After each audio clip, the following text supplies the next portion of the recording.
New tonight, we're still following this right here. We're pushing for answers from the company that owns the plane that made an emergency landing at RDU yesterday.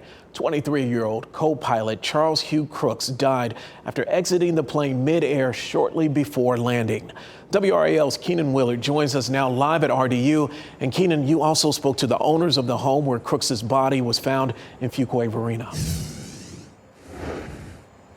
I did, and just minutes before that plane made its emergency landing here at RDU, a family in Fuquay tells me they heard Crooks's body come crashing down into their backyard out of the sky. It was a tragic end to this situation, and we're now pressing the company that owns this plane to tell us if any safety policies could have made a difference here.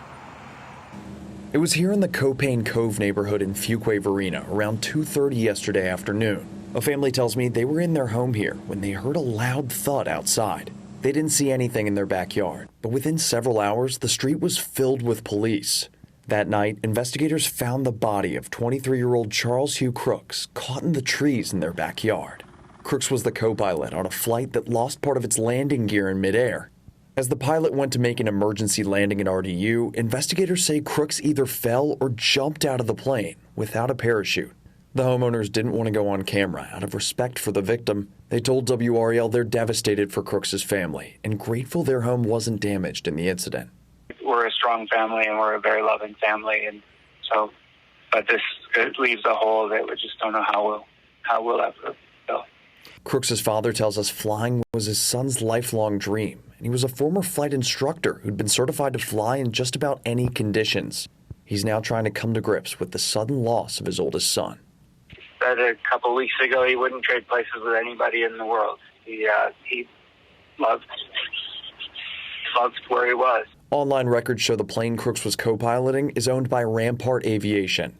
We reached out to a representative for the company, asking them for a response to the emergency landing and Crooks's death. We also asked whether it's their policy to have parachutes available for all personnel on their flights, and what the purpose of the flight was before the emergency.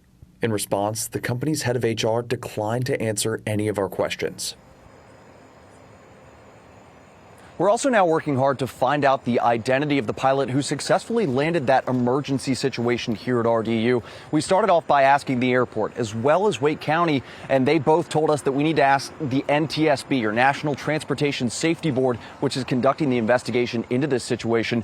When we reached out to the NTSB today, they told us to ask Wake County. So a bit of a circle of information here, but we're still pressing for those answers. Julian? Yeah, so much back and forth in this situation. We're hoping the family will get the answers they need very shortly. Keenan Willard reporting live at Raleigh-Durham International Airport for us tonight. Thank you.